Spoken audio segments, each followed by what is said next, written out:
Wait a second. This isn't your grandma's cancer show.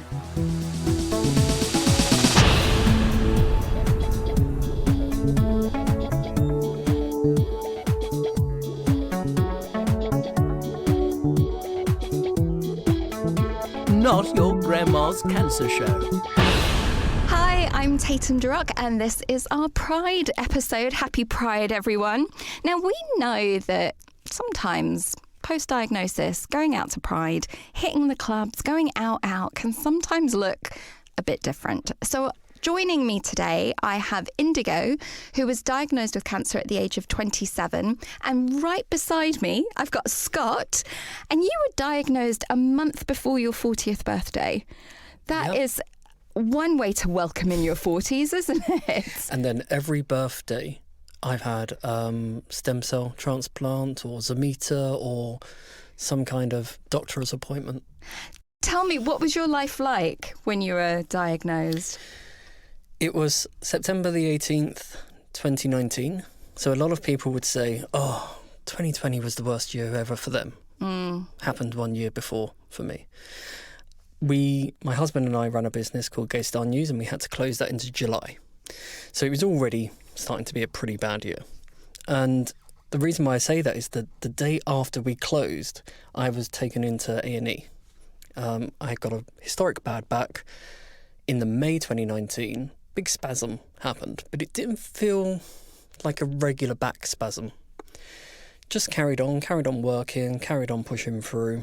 And it wasn't until late August, early September, I was finding out that my kidneys were failing.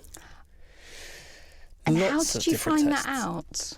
Lots of different tests. Okay, so they were really looking into you with the bad back. They just put me, right, here's some stronger drugs, go away, take them and rest. Okay, yeah. De-stress. I was like, I knew something wasn't right. I'd had an ear infection for 18 months. I had a verruca for 3 years. I'd realised that my body wasn't the same. I was slowing down. I would normally be able to do walk and talks and walk for a long time, go to the gym, etc. Everything was really hard, and I just put that down to stress. So it wasn't until I got a routine one doctor said, let's give you a blood test. And that was like in the late August, early September. Then a few weeks later, got a call saying, we think that this test is showing that your kidneys are failing. We need to check that. Can you come in next week? Yep, absolutely. My good friend has bad kidneys, so I was comfortable thinking, okay, I can deal with this. Then the test showed that the kidneys were failing even more from the last few weeks' test. Got a call to say, can you go to A&E now? So, okay, I've got suitcases, we're off to a long weekend for the Isle of Wight. Trained in 20 minutes. Oh, no. At Waterloo. And the consultant said, if you don't go, I won't be able to rest this weekend. Your kidneys are at 45% active. Everybody's is at a level of around 90%. So, went to A&E, 6 hours in A&E, thinking, why am I here again? What's happening? Don't know. Ultrasound, x-rays, urine tests, bloods. They couldn't find anything for 6 hours. They said, we know that something's wrong. Your kidneys are now at 35%. So even within the space of that week, it's dropped down drastically. We're not going to admit you into hospital now, but come back on Monday, go to the Isle of Wight, catch that last train, and come back at the kidney specialist at Guy's. I was like, okay. Went away, didn't drink, ate cheese, slept, walked along the beach, kept as calm as possible. On the Monday, kidneys started to go back up again. And then, within the space of that last blood test in A&E, they'd already gone down from 35 to 33%. Doctor said, kidneys have gone back up to 35. That's good. But I'm going to do some more bloods and then put them all around the departments, just go home. I think you're okay, though. 2 weeks later, haematology call. We hadn't had a holiday for a year, like a proper week off. in the car going to Cornwall, got a call from haematology at Guy saying we'd like you to come in straight away. I was like, why? You really weren't catching a break with your holidays, were you? And I imagine when you had the business, the Gay Star News together, it was probably really full on. Yep. Which is why kind of when they said stress to you, Yep. you're like, oh, okay, like, you know. Just put it behind, deal with it, Yeah. just push on through. And then finally, you've got these holidays, and each time it's kind of, what I can feel from this story is a little bit like, go away, everything's okay. Okay, come back in, but right now. Yeah. Okay, you can go again. And then you I had to think get you're going. special permission to go away on holiday. I was like, I'm on the M4. Wow. And I went in the week after, but I'd already got a text alert to say come in for an MRI in the cancer centre. At that point, is that when you started to think? No, I ignored it. I thought, I'm away. Where we are in Cornwall, mother-in-law's house, she doesn't have Wi-Fi. So it's great. I can't look this up. So I ignored it. And I put it to the back of my mind and tried to keep as calm as possible. We both did. And then that day in haematology on the 18th of September, I was told. And within the hour, I was laughing and joking because I asked, am I going to die? She said no. I said, well, you could have told me in a better way. I've got cancer, babe, in balloons. You know, be a bit more humorous about it. But she said, I think you're going to be fine. But your blood cells on the stems normally are 5%, I think on the white blood cell, normally about 5% inflamed. You are 4,800% inflamed, which shows it's myeloma. But I'm going to have to do a bone marrow biopsy to be sure. Couldn't do the biopsy. I went into a shock on the gas and air. I was singing Frozen and then started sounding like Darth Vader. And it was horrible. So I had to go back in the week after. And then early October started the chemo. That is such a roller coaster. And I think for some people, how they are diagnosed, what's said to them, you know, how they feel in the run up, sometimes has a really big effect on then how they perceive their own treatment going forward. Yeah. Have you sort of felt like you're on a bit of a roller coaster since then? Like, well, 6 months of chemo, and then on the 13th of July, I think it was, I think it was the 9th of March, or the 13th of March, I had my last day of chemo. Country was starting to shut down because of COVID in 2020. And the office that I was working at the time said, just go home, like work from home. A week later, the country completely was in lockdown. I was told my treatment was on a month off anyway of drugs to then have a stem cell harvest. That was going to have to be rushed because doctors and the laboratories were falling sick. So instead of having a month off chemo and then kind of your body starts healing itself and to generate more blood, they started to rush that. So instead of 2 weeks of, I think it's something like 8 days or 10 days of boosting your blood to create more blood, I had to do it in 3 days. 3 injections a day at 5 p.m, blah, blah, blah. And I had to do those myself. And that was horrible. That was probably the worst bit of it all, the pain. I felt like I was Veronica in the Willy Wonka chocolate factory. I felt huge, but it's all the blood in your spine, just nowhere to go. So you can't move. I was in extreme pain. And you're having to do that to yourself as well with those self-injections. Yeah. And it was the first time I've ever self-injected. And you go, and, oh, I didn't know they were self-retractable until the last one. Oh, no. These are things that you learn along the way that, you know, you're like, I never thought that this would be my skill set going forward. I've given tutorials over WhatsApp now to friends who have had blood thinners and stuff like that. So I just got used to it. Then after the harvest, which went really well, really well. They was expecting 3 million blood stem cells. They got 5 within one sitting. They thought they were going to have to go over 2 days. So I thought that was the first bit of real positive news, because I worked every day during the chemo. I carried on working. You just do. You kind of just get on with life. Well, I did. And I was told just to go home and lock the door. So we did. And it was July or late June 2020. Had to go in for my first stem cell transplant during the pandemic. And that was something. That was... Yeah. I think it was a blessing in some ways, because I wasn't in contact with anybody else that could pass on another infection. So they normally would tell to patients that you'll come out after day 26 or 27. I was out on day 13. And the second one, because I had a tandem, was in October 2020, 3 months rest, and then go straight back into it. Day 13 out again. Wow. So in some respects, the isolation helped.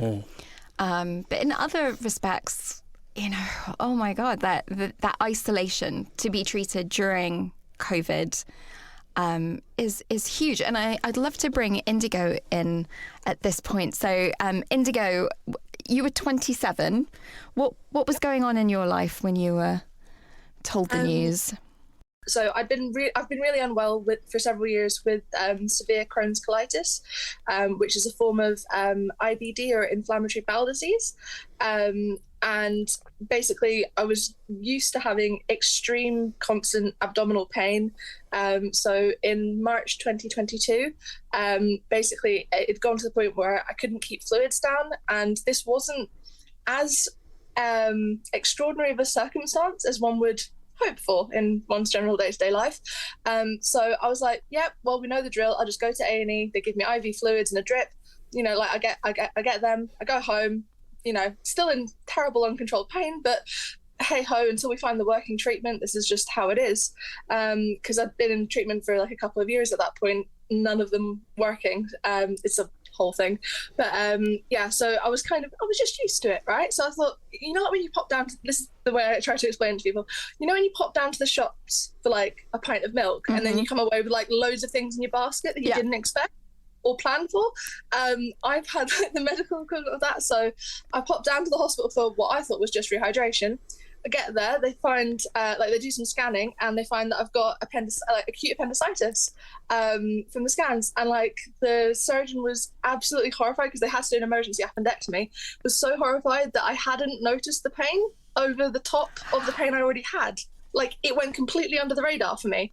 And I was like, oh, but, you know, it's like, do we just do like antibiotics and send me home? He's like, no, you know, we need to operate now. I was like, are you sure? He goes, well, it's either that or you die. And I was like, these are difficult decisions. Death or surgery, which is worse? Because I have terrible medical phobias. So it was a whole thing. But yeah, we ended up doing the operation. But and it was like literally quite quickly done, because it was an emergency. But when they were doing the scanning that found the appendicitis, basically they also found something else on the scan at the same time. And they were initially like super vague about it. So I think it was initially like, we found something on your scan, not sure what. And like that was sort of like just before the surgery. I was like, okay. And they're like, we have to get an expert to sort of look at it. Like the radiographers need to sort of properly assess. I'm like, okay. And then after I've come around, they go, yeah, so we think maybe it could be like an abscess or a cyst or something in your kidney. I'm like, okay, or something. They're like, we don't know, it's hard to tell at this point. I'm like, okay, cool. And then just as they're sort of discharging me, they go, okay, so we've referred you on to a urologist, and you know, it could be a tumor, but he'll be able to tell you more. I'm like, okay, cool. So fast forward 6 weeks later, I'd seen the urologist, and he like had a sort of double specialism in like cancer stuff. So I kind of have nicknamed him Magic Kidney Cancer Dude, just because like people don't necessarily have urology and oncology off the back of their like you know, to on the tip of their tongue to sort of know what it means, but he was very, very kind. We ended up not doing a biopsy because like for where like it would be quite difficult, and like I wasn't able to face doing it, like just even with like conscious sedation. So we skipped it, and so basically we just had the surgery 6 weeks after it had been found, and he was like, we'll just analyze it once it's out. I'm like, yep, cool, sounds fair enough, you know, once it's out of me, it's not my problem, sort of thing, you know, like you do what you need to do. At this point I'm still holding on to the, you know, not all tumors could be cancer, like, you know, it could be one of those like rare anomalies that are fine somehow, maybe. Like there was maybe a little bit of denial going on, but it's, from what I've heard from talking to other people, that can be a fairly typical thing. But, yeah, and I'm still envisioning your basket, and every time you say something else, I'm imagining the beep beep as it gets checked out, you know. And almost when you said, you know, oh, it could be benign, it's like it's going back over the scanner again. Unexpected item in bagging area, basically. Yes, exactly. So I had the partial nephrectomy, obviously, and you know, I thought for the low price of get rid of suspicious tumor, take away some of your kidney is a fair exchange, like, and yeah, so it turned out to be, and I'll try and get the name right here, renal cell clear cell carcinoma. And it was T3A N0M0 for the like statistics geeks out there, in case you enjoy that. But yeah, basically it was the size of a lime, which I ended up doing a little sculpture afterwards to sort of process, because I was in a lot of pain, and I'm like, you know, when you can't see what's been taken away, I'm like, why am I in so much pain? It's like probably not even that big. I did a plasticine sculpture, like literally children's Play-Doh, and like painted it with acrylic paint. It was a very, very DIY kind of a setup, but like being able to hold it, I was like, okay, that I actually, yeah, that's a size, that's a fair amount. Like a lime is not that tiny, but to be fair, the size of the thing doesn't really matter, because it's the emotional and the mental side of like cancer stuff can be huge, regardless. But yeah, so it's one thing that was quite I guess surprising was, as I say, I was already very ill regardless, but I didn't have any symptoms from my kidney, and apparently I was 3 to 5 years away from having any symptoms show up. So by the time it would have like presented itself naturally, had it not been found by accident on the scans, basically by then my prognosis would have been very, very different. But yeah, so basically right now I have to have like scans every 6 months for the first 2 years following the surgery, and then yearly thereafter for the rest of my life. But as of my most recent scan, I am still currently cancer-free, and just sort of like, you know, fingers crossed to stay that way. But yeah. So we've got our fingers and hands waving in support of that. You know, what I could really hear between your two stories was that thing of having back pain, which is, I mean, one of the most common reasons that people go to the GP, but that being kind of, you know, the start for you of being able to get those tests, but it's kind of hidden behind something sort of really everyday. And for you had something that had become your everyday with the IBD that was hiding kidney and, you know, appendicitis. And yeah, I mean, you know, that's, for both of you, that's a lot of kind of feeling, well, if I didn't have those other things, how long would it have been until it was found out? And my back pain started when I was 15. We found out that I had a crack in my vertebrae in the lower part of my back. I couldn't wake up. I couldn't stand up one morning. So I had to do my whole GCSEs in a room by myself so I could stand up. And I couldn't stand up longer than 15 minutes. I couldn't sit down for longer than 15 minutes. And they don't know why. They said, oh, you know, it's a third of the country have this kind of like little crack in their vertebrae. You're just growing pains. You're just unlucky. So I've dealt with back pain on and off since I was 15. So I'm used to pain. Yeah. Just pushed through it. Don't take any, wasn't taking really many drugs. So I just power on through. So a bit like Indigo. Yeah. Yeah, I mean, that's the thing, isn't it? Like, that ability to be able to power through can be really good, but then it doesn't always give you the impetus to be like, okay, you know, I've really got to get this sorted. I know for me, like post-cancer, like I've had different things come up and people have gone, oh, well, why don't you go to the doctor? And I'm like, I'm not going to the doctor for that. Like, no. It just seems weird to go to the doctor for something small, like in my mind, small now. But actually, you know, that thing of pushing through can really, you know. And I know that a lot of people, I say, listen to your body. And I know that annoys a lot of people because they do. And, you know, once you had treatment and once you're on a load of drugs, you start getting rashes or you start feeling this or that or constipated or whatever. You can't keep going back to the GP. But I know now that when something doesn't feel right and I know that it's not one of the symptoms, I actually read that list in that box of tablets, you know. I started cod liver oil recently and I just felt bloated. I was burping all the time. It just didn't react well. And I was looking it up, and actually it reacts with certain blood thinners and all this kind of stuff. So stop that, feel fine. So you have to really consider what you're putting inside your body, drinks or tablets or vitamin Ds and all this kind of stuff, and then actually start being sensible about it. You have to really take care of yourself. And, you know, that brings me on to the topic of Pride, because that's not a traditional season for our people of sensibleness. It is the time when sensibleness often goes right out the window. So I wanted to ask both of you, you know, like I can hear that you've, prior to being diagnosed, you had, you know, considerations already, challenges from going out. But like, what would be a kind of a normal Pride for you? I'm Scott. a professional LGBTQI queer person. I have been for 22 years. So tell me about your professional Pride status. I used to go to 22 plus Prides a year. Wow. So there was a lot. Which is the best Pride?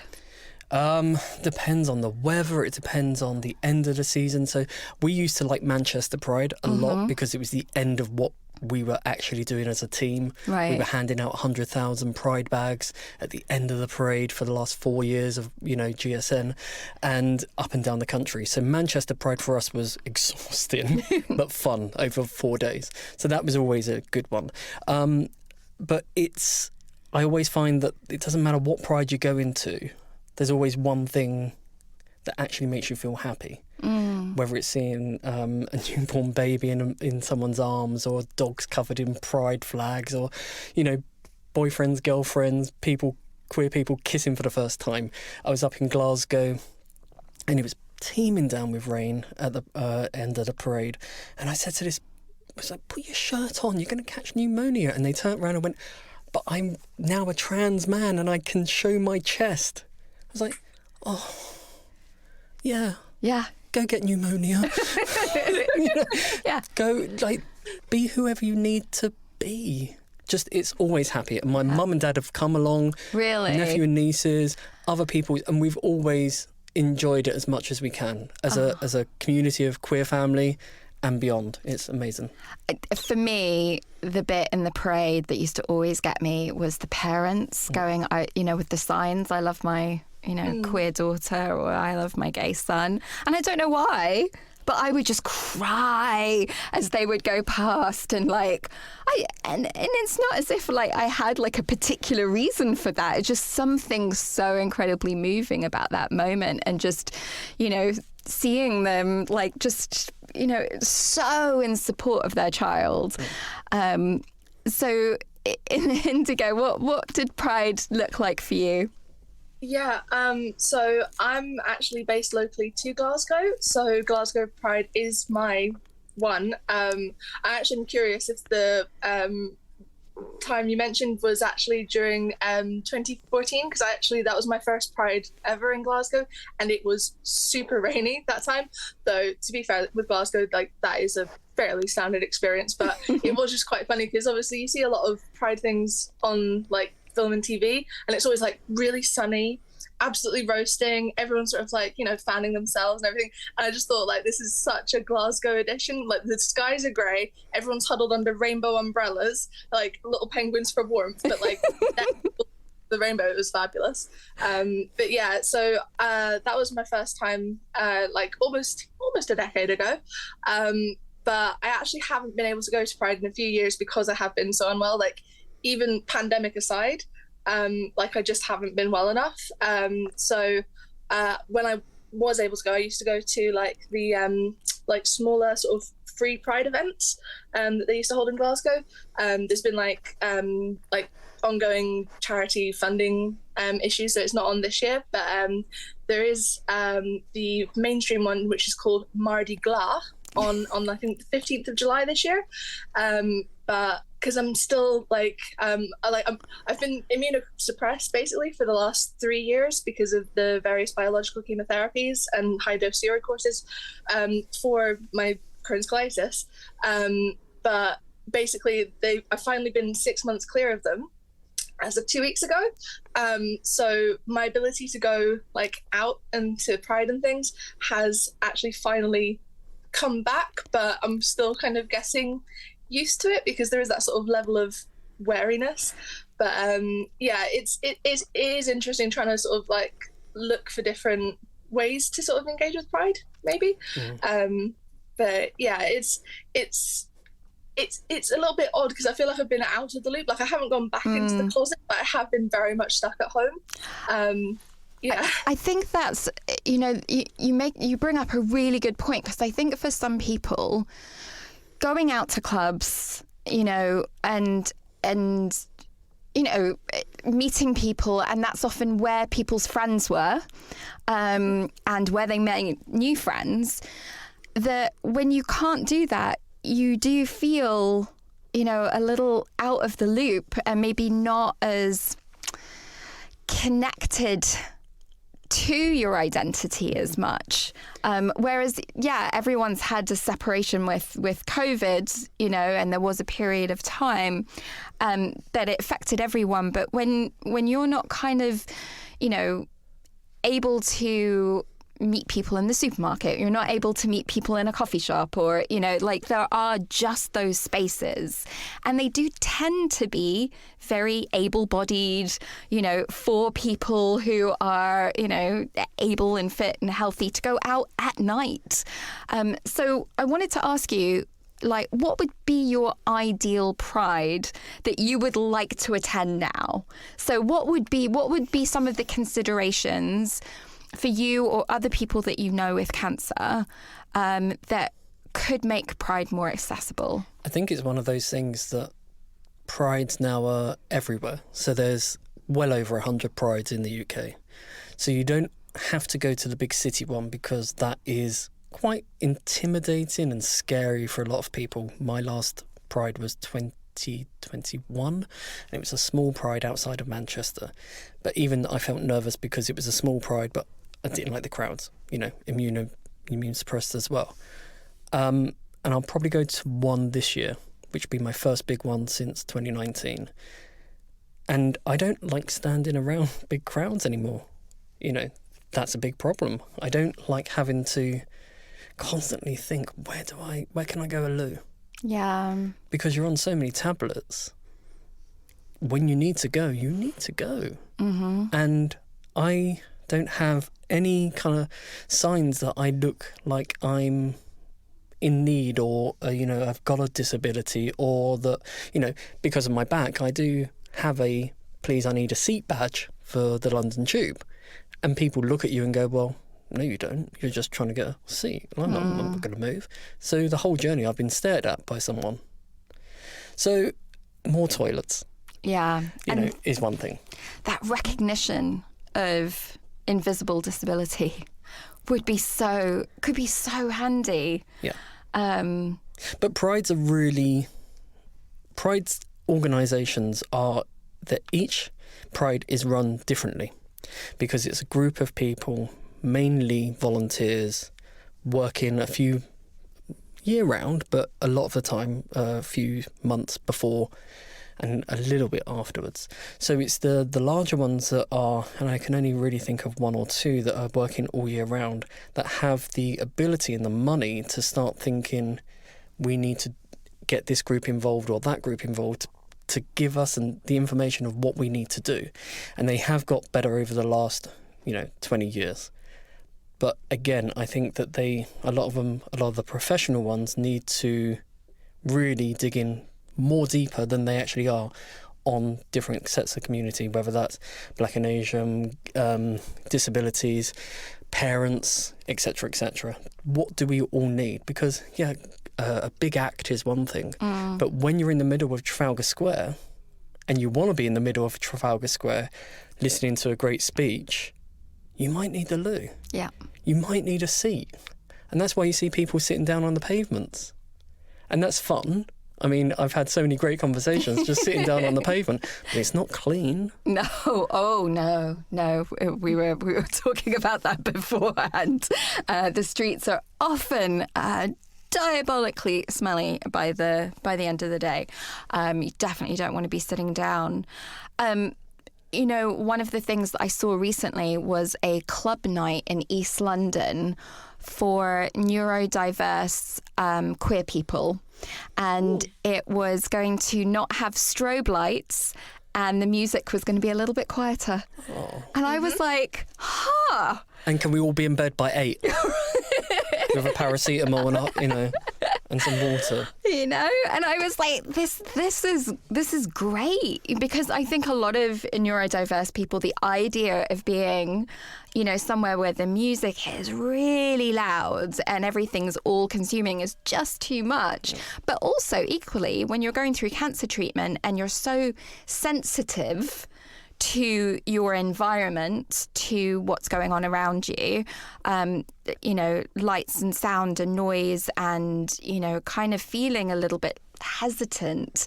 Like, the idea of those kinds of considerations just seems amazing. And I always feel that the sober community is ignored massively during Pride, because the first thing is to go out and get drunk. Right. And then what you do when you're drunk, you go and hug and kiss and everybody. And then, like we were saying, sexual health clinics are really busy after Prides and when people go on holiday. Because it's one of you forget to take your PrEP, or you forget to take a condom or any kind of precaution, and then all kind of it's all out the window. And I think by the communities like ours, by saying, look, can everyone be a little bit more considerate? And I think we have been over the last few years. Can we be a little bit more considerate of everybody else's feelings and spatial awareness? But I'm probably the worst one, because I'll go up and cuddle anybody and then think, oh, God, I shouldn't be doing that. I enjoy hugging people as well. But since COVID, I have gotten more used to saying, do you do hugs? Yeah. And or going in for a wide hug. Yeah. It definitely has changed since COVID. What about you, Indigo? Like, what would be your ideal setup? What can you envision? I mean, I actually have experienced some of it. As I say, the Free Pride Glasgow events that I've attended over the years, they have had firstly indoor spaces so that you can come out of the sun and cool down, which especially if you've got additional dehydration risks and chronic fatigue issues, having somewhere to sit where it's cooler helps a lot, I think. But they also obviously had toilets, because a lot of Pride events, it can be like the little porta cabins, which I've actually just recently in spring of this year had stoma surgery and a planned proctocolectomy, which is still an ongoing recovery thing. But I have to be super careful to make sure where I'm going has toilets, and then trying to suss out if they're toilets that are actually going to be compatible. The charity Colostomy UK, they've got an ongoing campaign for the stoma-friendly toilets campaign, which you can find on the Colostomy UK website, and I highly recommend for people to try and get involved, because there is a massive overlap in the stoma and cancer communities.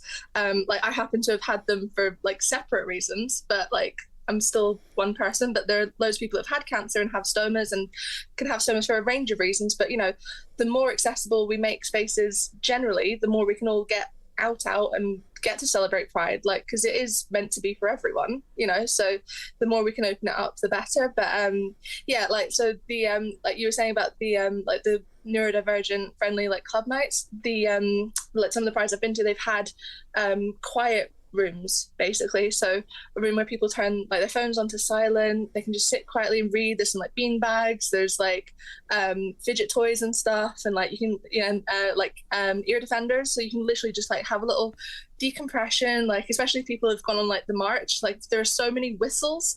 Like I find that really like a sensory overload thing, because like I'm on the autistic spectrum as well. Like as I say, I'm like 3,000 diagnoses in a trench coat, basically. But yeah, so like the like even like before I was majorly unwell, I actually found like the accommodation super helpful. So it can actually like end up helping people in so many different like configurations and stuff. But yeah, making sure that there are like, you know, facilities for people to have, and like I can't actually remember specifically, but I think Free Pride might also have been a sober space as well. My go-to is I generally sort of wave at people or sort of like flap a rainbow fan, which I dare say I'm probably going to like keep moving with going forward. Although I do absolutely love hugs, I'm just like, I've still got that additional cautiousness, because although I'm, as I say, very freshly no longer immunosuppressed, my brain is still playing catch up. Yeah. I'm kind of like, it's really strange. I'm trying to get used to having an average risk level. I'm like, oh, surprise bonus. Like, because literally like the absolute fear of like, if you go outside, doom. Like it's been 3 years of shielding, and I've kind of, it's, yeah, I've gotten really used to it. But like in a nice way, I have to now sort of try to get used to going out again. And obviously like, because I've actually got more surgeries coming up in September, which is very annoying, because it'll be like for the rest of my life I'll have to keep having surgeries. It's just part of like my Crohn's colitis, unfortunately. But my surgeon's given me like the summer off to heal, so I'm like, okay, so this is like the season of Pride, I have to make good use of the summer. And like I've double checked with the surgeon, am I like allowed to dance? She goes, yeah. Am I allowed to go out? She goes, yeah. I said, can I do stairs? She goes, yeah. I'm like, excellent, I can get out to the gay bars. Fantastic. So, like it is actually really cool. And like, you know, I think I've been really quite lucky in like some of my hospital experiences, because my surgeon, I actually ended up sharing that I use they them pronouns in the hospital, and like as soon as like I mentioned it, like they just rolled with it, and it was absolutely fantastic. Like they were really respectful and like used gender neutral terminology for me, which like made the experience so much better, because there wasn't like a layer of misgendering and stuff. Feeling like yourself, even when you can't necessarily access your community. And I think that, you know, at Shine, we've created an LGBTQI group that's meeting quarterly. And you've both been there. How has it felt for you meeting other people with cancer who also identify as queer? I've not really had to come out as many times as other people in their profession or family. I came out when I was 18 and then 19 to families, and then that was it. Then I was at art school, and my whole career has been in LGBTQI media. So I kind of feel like I've had to come out as a cancer patient and then find my people. So finding more queer people with cancer has probably been a little bit harder than just finding friends who have been through similar, you know, diagnosis. I've got a lot of myeloma friends now. The myeloma group seems to be really active and really supportive than any other cancer that I've heard of or known. Where we share a lot of advice. So I'm talking to 3 or 4 people on a regular basis, and we're all helping each other. I haven't found that many, apart from yourselves, very many queer LGBTI people. And I'm just finding my feet around that. Because I don't think it's talked about enough. It isn't. I've definitely, way back before I was with Shine, I remember being in a support group and someone was playing the pronoun game. And I knew that they were gay, but they weren't able to say it in a support group in London. This wasn't the Dark Ages. It was 2015. You just think, how sad.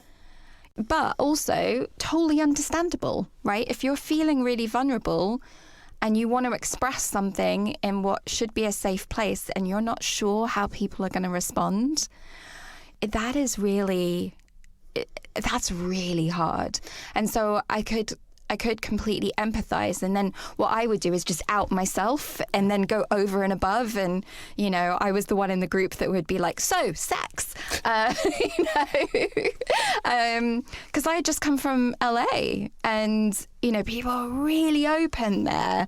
The first support group I went to, the second one that I went to, basically half the room had done a one-woman show.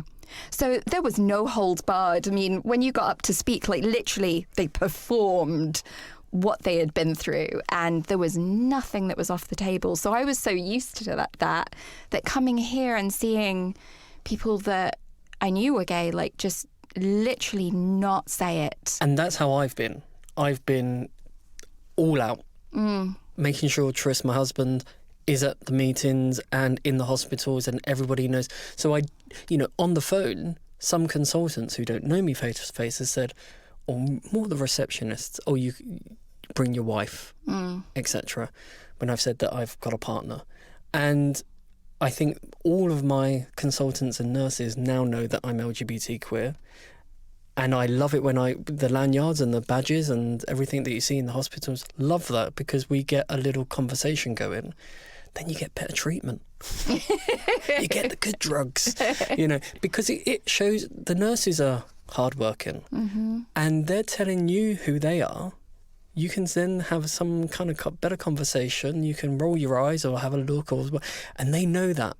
They know those looks. They can understand you. And I think if we start talking more and more and more and more on so many different subjects, like we were saying earlier, then everybody is a bit more aware of everybody who's around them. Yeah, I think it's, you know, finding other people is huge. Finding your tribe, whoever that is. Absolutely. So if you're listening to this and you'd like to come along to Shine's quarterly meetup, you know, head on over to the website, shinecancersupport.org. Let us know. We'd love to meet you. There's also Live Through This, which is a cancer support group for queer people of all ages, run by Stuart O'Callaghan, and they are wonderful. They've been on this podcast several times. So I think that's also the other thing is that, you know, when it comes to support is getting it from different places. So you were saying about your myeloma group is like really useful. And then, you know, it can be Shine's queer group. And then, you know, you've got different places and then, you know, hearing about what other resources are out there. Because I hadn't heard about like quiet rooms at Pride. They sound amazing. So you know, like this is the thing, from these conversations you get to hear what is out there and what is possible as well. Because I think sometimes I know for myself, I did kind of the equivalent of both of you sort of powering through, is that when I was at Pride, I didn't want to be the one that needed to sit down. I didn't want to be the one that, you know, was going to drag any. So I like pushed and pushed and pushed to get through that day and made myself really unwell because I kind of felt like I had to live up to, and like who was going to judge me, you know? So I think that's the thing, is we kind of need to like give ourselves a little bit of, you know, space. I was at a straight stag do 2-3 weekends ago. We're all in our 40s, some of them late 40s, and a couple of us, it was really great because they were caring after me and making sure that I was okay. The Friday we went water skiing and had a lot of booze. The Saturday we were all supposed to go out in Oxford and we had a big breakfast and we went punting and we were going to go out for the whole night and go clubbing. We sat down at like 1 o'clock and people were like, oh, should we just go back? Should we just chill out and just like... And I was like, I'm fine. Like, what? Let's go. But we always like, does anyone mind? And everyone's like, no, let's just go back and sit in the garden.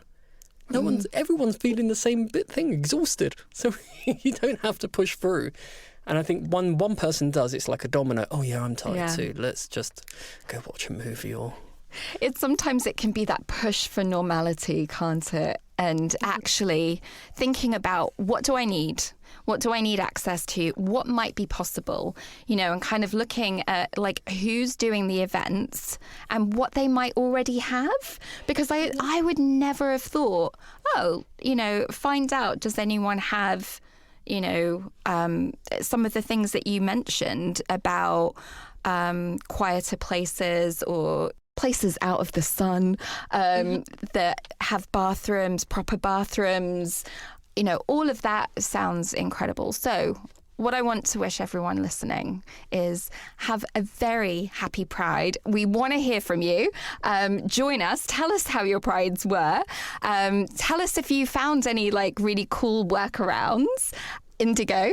I just wanted to sort of like jump back a little bit about like finding like queer spaces and stuff, especially with like cancer stuff. There's so often a very heavy division of the men's groups versus the women's groups. As a non-binary person, I was kind of like, which one am I even sort of meant to go to? Because like neither one really applies to me. So like having like Shine's focus of like not dividing by gender, it's more just like the age bracket and people who have had or are living through cancer, like much more inclusive, I have to say, as an approach. But also queer spaces generally like live through this, and like this LGBTQ plus like Shine group like have been like an absolute lifeline for me, absolutely.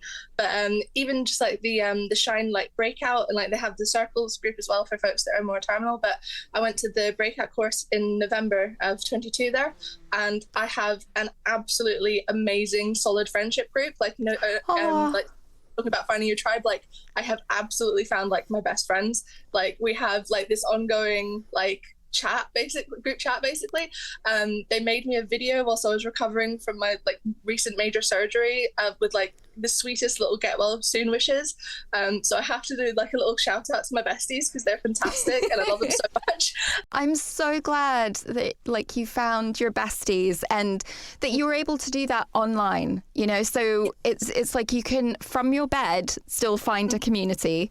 My friends support me, I support them back. Like it is a mutual like interconnectedness that makes us all stronger. Like it's like weaving support networks together, so we're like this fantastic tapestry of awesomeness. Perfectly put, and that reminds me of you self-injecting earlier and then showing other people online how to do it. Like once you have these skills that are hard won, that are really challenging, and being sick takes up so much time and it can feel like such a waste of time. But then when you get to help someone else, you're like, okay, well that time actually helped someone. And that is a lovely, empowering thing to take. So I'm going to take that tapestry. I'm going to say a huge thank you to Indigo and to Scott. And thank you to all of you that are listening. And thank you to the awesome radio facilities who make us sound so good and who sponsor our podcast. Till next time. Bye. Happy Pride! Happy Pride! Not your grandma's cancer show.